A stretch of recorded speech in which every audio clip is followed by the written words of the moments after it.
Bismillahirrahmanirrahim. Saya Nadila Astri dengan NIM 0103213024. Prodi Pengembangan Masyarakat Islam PMIB semester 4, Fakultas Dakwah dan Komunikasi Universitas Islam Negeri Sumatera Utara. Dalam video ini saya akan menjelaskan tentang hadis tematik dan yang terkait dengan hadis tematik. Untuk memenuhi tugas mata kuliah hadis tematik PMIP yang diampu oleh Bapak dosen Haji Muhammad Iqbal Abdul Muin LCMA. Mari simak video saya. Pengantar hadis tematik. Hadis atau sunnah adalah segala sesuatu yang dinisbatkan kepada Nabi Muhammad SAW, baik berupa perkataan, perbuatan, ketetapan maupun sifatnya, baik sebelum diangkat menjadi rasul atau sesudahnya. Secara epistemologi, hadis sebagai sumber ajaran Islam setelah Al-Quran, sebab ia merupakan bayan penjelasan terhadap ayat-ayat Al-Quran yang masih global. Bahkan secara mandiri, hadis dapat berfungsi menetapkan suatu hukum yang belum ditetapkan oleh Al-Quran. Pengertian hadis. Hadis secara harfiah berarti berbicara, perkataan atau percakapan. Dalam terminologi Islam, istilah hadis berarti melaporkan, mencatat sebuah pernyataan dan tingkah laku Nabi Muhammad SAW.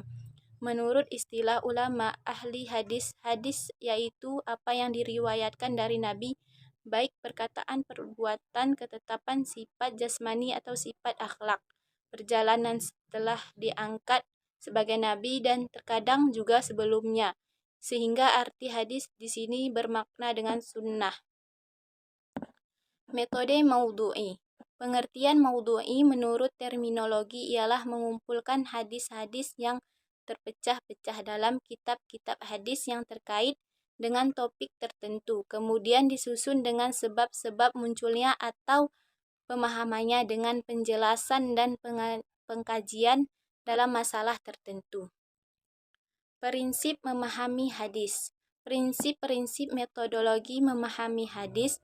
Memahami hadis tidak semudah membalikkan telapak tangan, sehingga ulama melakukan kajian secara serius mengenai bagaimana cara untuk memahami hadis. Dari itu, para ulama memberikan beberapa prinsip umum, sebagaimana tulisan dari Abdul Mustaqim dalam memahami hadis Nabi Muhammad SAW. 1. Prinsip jangan terburu-buru menolak hadis yang dianggap bertentangan dengan akal sebelum melakukan penelitian yang mendalam.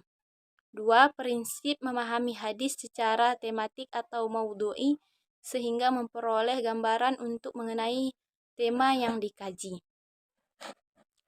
Kemudian, unsur-unsur metode tematik. Unsur-unsur metode tematik. 1. Menentukan topik atau judul yang akan dikaji.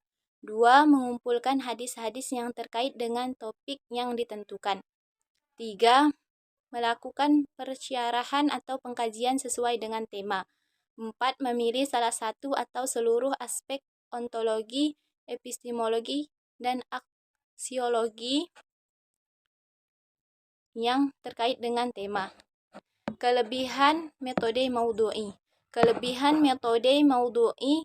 1. Sebagai dimaklumi hadis yang banyak dalam setiap kasus, sebagai dampak riwayat dengan makna atau cara rekam sahabat yang berbeda, ataupun boleh jadi akibat penyampaian hadis yang berulang oleh Rasulullah SAW. 2. Dengan perlibatan semua hadis dalam kasus tertentu, para analisis dengan pendekatan induktif dapat menentukan makna jami atau kulli dari sejumlah hadis.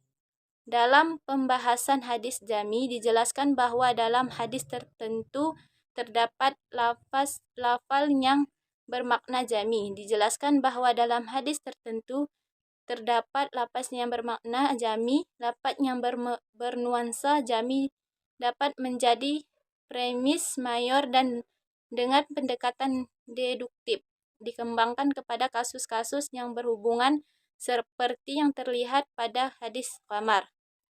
3. Membuat pemahaman menjadi utuh. Kekurangan metode maudhu'i. Memanggal hadis. Maksudnya adalah metode ini mengambil satu kasus di dalam satu hadis atau lebih yang mengandung berbagai permasalahan, membatasi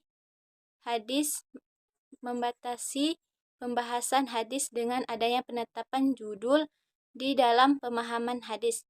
Maka dengan sendirinya berarti membuat suatu permasalahan menjadi terbatas sesuai dengan topiknya.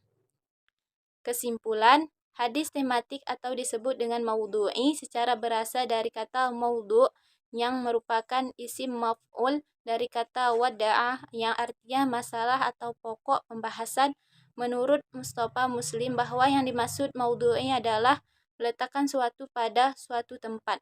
Menurut Al-Farmawi sebagai dikutip oleh Maizuddin dalam bukunya Metodologi Pemahaman Hadis disebutkan bahwa metode maudhu'i adalah mengumpulkan hadis-hadis yang terkait dengan satu topik atau satu tujuan, kemudian disusun sesuai dengan asbab di al-wurud dan pemahamannya yang disertai dengan penjelasan, pengungkapan dan penafsiran tentang masalah tertentu. Mungkin sampai di sini penjelasan hadis tematik yang dapat saya sampaikan. Semoga dapat bermanfaat bagi yang menonton. Kurang dan lebihnya saya mohon maaf. Wabillahi taufik wal hidayah. Wassalamualaikum warahmatullahi wabarakatuh.